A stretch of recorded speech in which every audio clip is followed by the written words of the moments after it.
You were born on November 2nd, 1755, in the Hofburg Palace in Vienna, the beating heart of the Habsburg Empire. Your father was Emperor Francis I, while your mother, Empress Maria Theresa, stood as one of the most formidable rulers in all of Europe. Baptized Maria Antoinette Josepha Johanna, you were the 15th of 16 children. From your very first breath, your life was steeped in opulence. Grand palaces, sprawling gardens, legions of servants anticipating your every whim, and magnificent court galas formed the backdrop of your daily existence.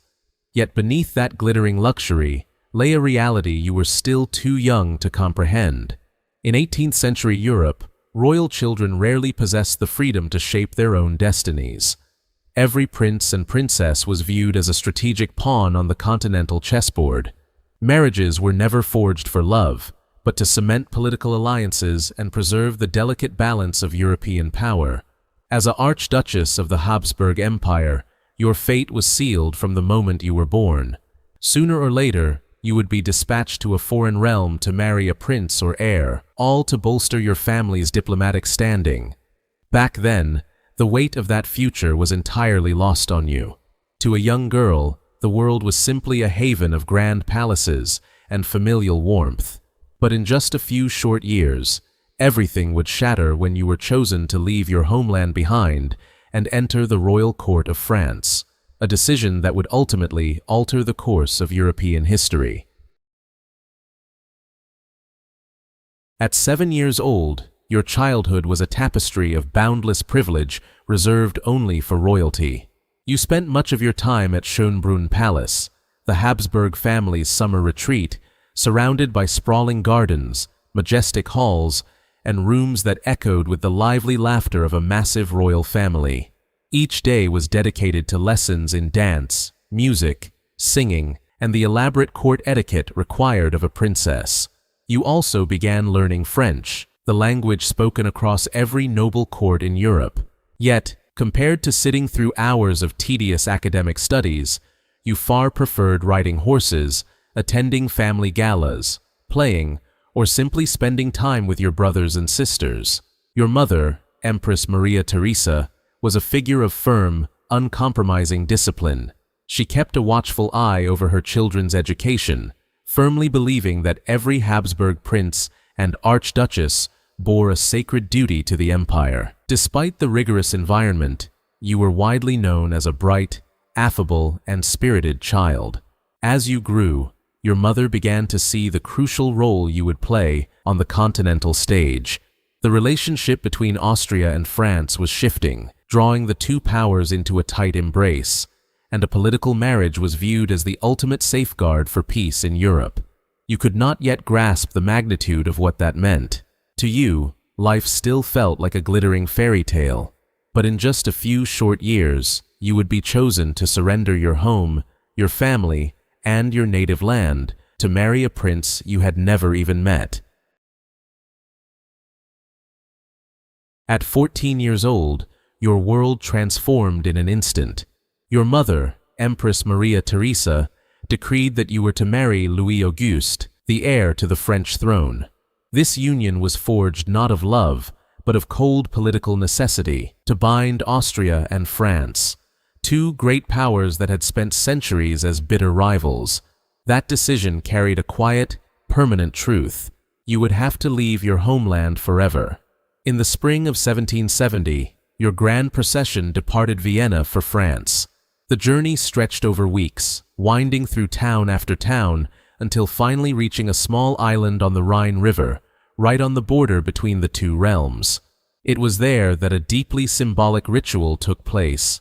Custom demanded that you strip away everything tying you to your past, your Austrian clothes, your jewelry, your servants, even your beloved household pets. Every physical reminder of your native land was surrendered. Draped in the opulent attire of the French nobility, you crossed the threshold no longer as an Austrian archduchess, but as the prospective crown princess of France. Shortly after, you arrived at the Palace of Versailles, the most magnificent palace in all of Europe. Its sprawling halls were home to thousands of nobles, servants, and court officials, all governed by an agonizingly complex web of etiquette. Every gesture, every garment, every whispered word was scrutinized under a relentless spotlight. Behind the dazzling smiles and grand receptions, many in the French court quietly viewed you as an outsider, the Austrian woman from a rival nation. Without realizing it, from the moment your foot touched the floors of Versailles, your every action was being weighed, judged, and dissected. And very soon, you would marry a shy young prince who would one day be crowned King Louis XVI. At 15 years old, you officially wed Louis Auguste, the heir to the French throne. The glittering grand wedding took place at the Palace of Versailles in 1770, attended by thousands of nobility from across Europe. From that day on, you were no longer merely an Austrian archduchess. You carried the title Dauphine de France, the crown princess of France. Yet your new reality proved far more agonizing than you ever imagined. The French court was ruled by a labyrinth of exhausting etiquette. How you dressed, how you walked, how you dined, even who held the high honor of putting your dress on you each morning. Everything was dictated by noble rank. Privacy ceased to exist. Your most intimate moments were turned into public spectacles, watched by crowds of courtiers as required by royal custom. Your husband, Louis Auguste, was your polar opposite. Reserved, painfully shy, and introverted, he preferred lost hours spent reading or tinkering with locksmithing rather than hosting court galas. You, on the other hand, were vibrant, social, and craved life and entertainment. That stark divide left your relationship struggling to find its footing. Year after year slipped by, yet the marriage yielded no royal heir. Rumors began to spread like wildfire across Europe. Nobles openly questioned the future of the Bourbon dynasty, while back in Vienna, your mother sent a constant stream of letters filled with harsh counsel and mounting pressure for you to produce a child. Surrounded by relentless whispers and staring eyes, you fought to adapt to life within the golden cage of Versailles. Yet with every decision you made, from the clothes you wore to how you spent your private hours, you were unwittingly crafting an image, one that would make you adored by a select few, but ultimately reviled by millions across France. At 19 years old, your life shifted irrevocably once more. In 1774, King Louis XV succumbed to smallpox. Your husband ascended the throne as King Louis XVI, and you were officially crowned Queen of France. As the coronation unfolded, millions of citizens pinned their highest hopes on the young royal couple. France was already fracturing under severe economic strain, and the public desperately longed for a fresh start under a new generation of leadership. You stepped into your royal title with optimism, even as the crushing weight of the crown remained entirely beyond your comprehension. At first, the glittering routine of Versailles swept forward uninterrupted. You threw yourself into high fashion, lavish masked balls, and grand theater productions, wearing cutting-edge gowns that instantly dictated the trends of European nobility. Seeking refuge from the suffocating demands of the main palace, you gravitated toward the Petit Trianon, a charming residence gifted to you by the king. There, you could finally breathe, far removed from the cold formalities and prying eyes of the royal court. You even commissioned the Hameau de la Reine, an idyllic, rustic mock village built on the palace grounds. It became your personal sanctuary for strolling, tending to animals, and playing at an idealized rural existence. To you, it was simply a peaceful escape from a gilded cage. To the starving populace outside the palace walls, however, the picture looked entirely different. While millions fought daily just to afford a loaf of bread, rumors of midnight galas, staggering jewel debts, and frivolous pastimes echoed across the realm. Imperial grace curdled into perceived malice.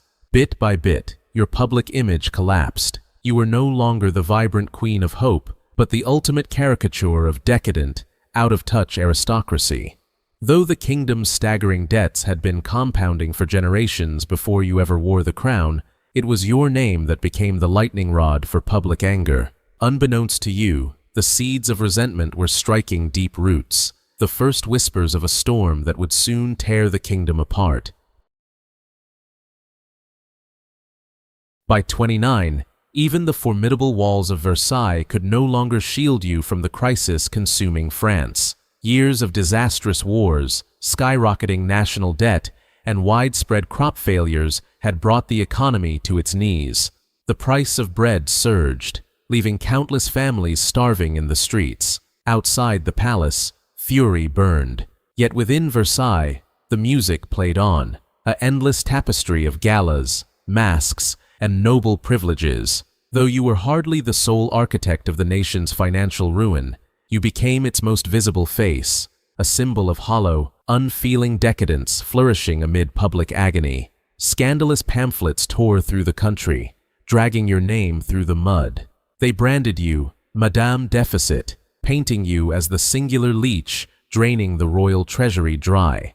Cruel rumors and invented scandals spread like wildfire.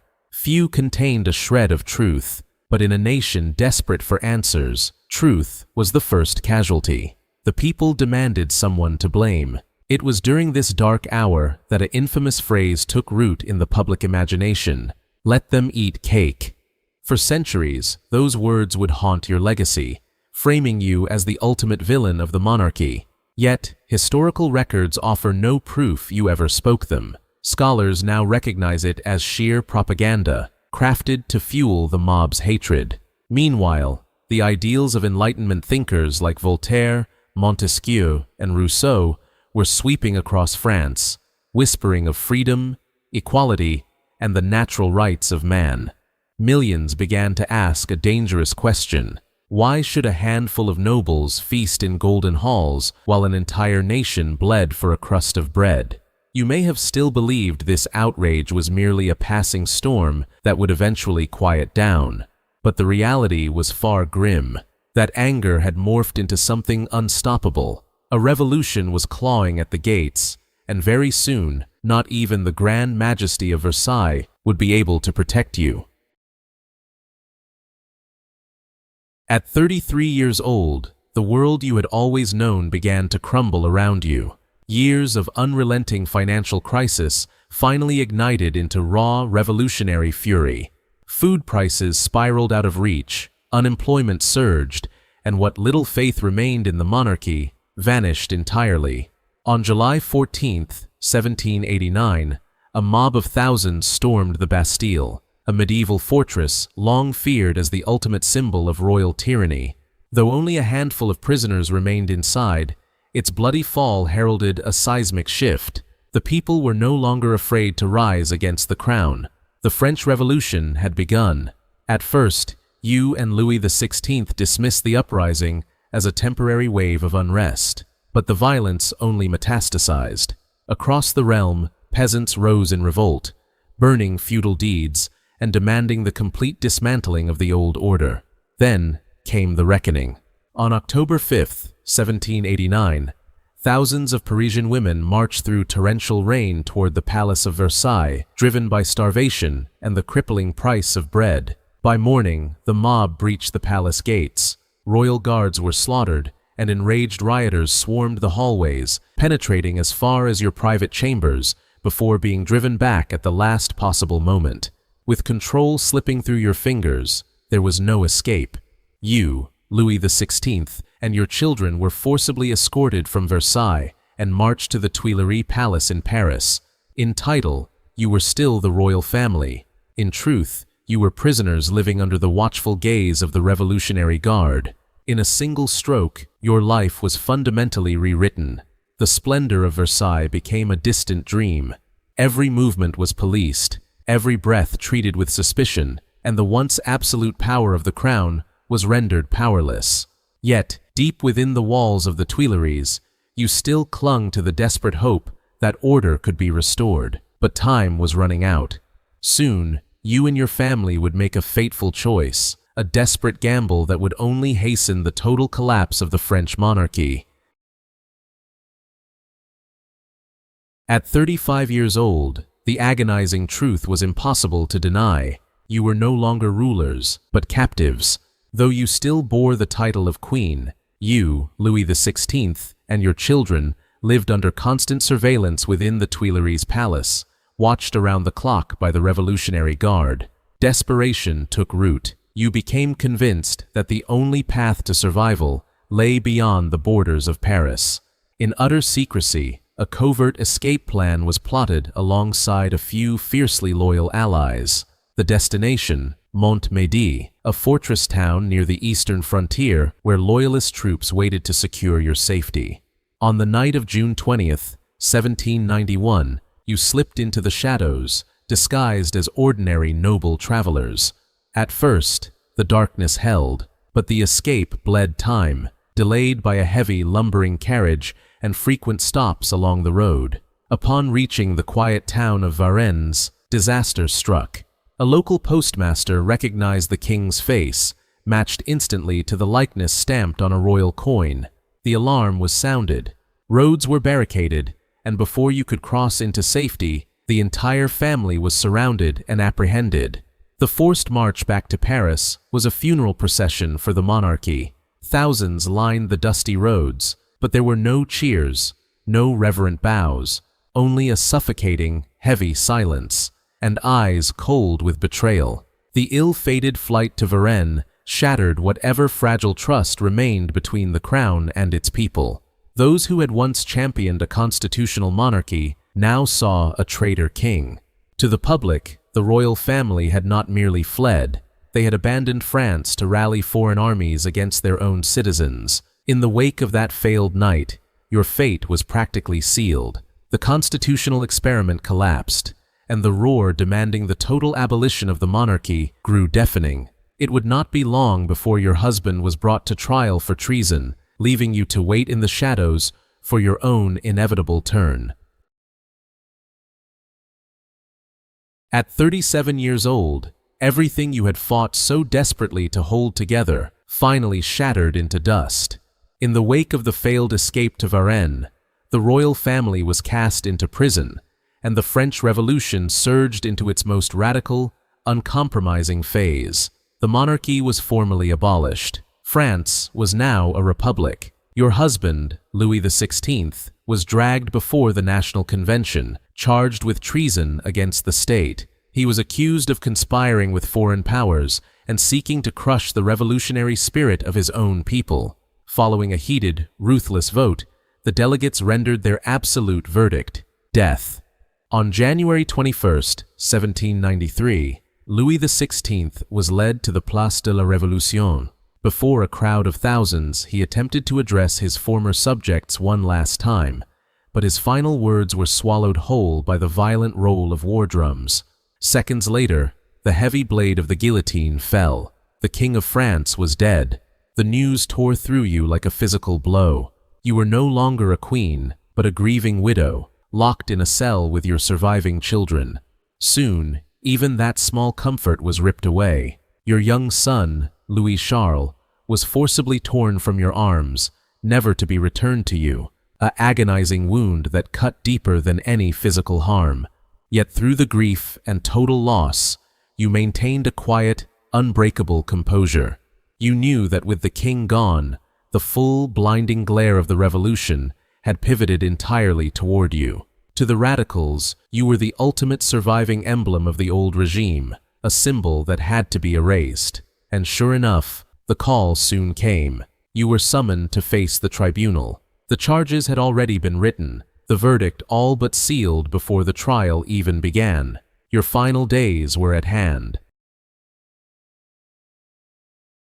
At 37 years old, you were dragged before the Revolutionary Tribunal. Over the course of the trial, you were indicted on sweeping charges of treason, conspiracy with foreign enemies, and the systematic draining of the nation's wealth. Many of the allegations leveled against you were baseless, crafted solely to ensure your destruction. Yet, knowing your survival was impossible, you faced the court with unyielding composure. When the prosecutor hurled an atrocious, unspeakable accusation involving your own young son, you refused to dignify it.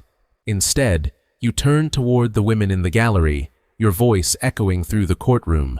I appeal to all mothers here. A mother should never have to answer such a charge. The courtroom fell into stunned silence, a sudden wave of reluctant sympathy rippling through the crowd. But the machinery of revolution would not be halted. The verdict was inevitable. On October 16, 1793, you were placed in an open wooden cart, driven slowly through the streets of Paris toward the Place de la Révolution. Unlike the grand spectacle of your coronation years ago, your final procession was witnessed by a hostile sea of thousands lining the cobbled avenues. At the foot of the scaffold, you climbed the steps with quiet dignity. Stepping onto the platform, your foot accidentally brushed against the executioners. With calm grace, you whispered your final words. "Pardon me, sir. I did not mean to do it." Moments later, the heavy blade descended. With that final strike, the journey of an Austrian archduchess, who became the last queen of France, reached its tragic end. Soon after, the centuries-old absolute monarchy collapsed entirely.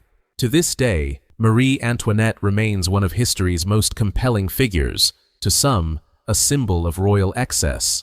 To others, a woman caught and crushed in the relentless gears of revolution.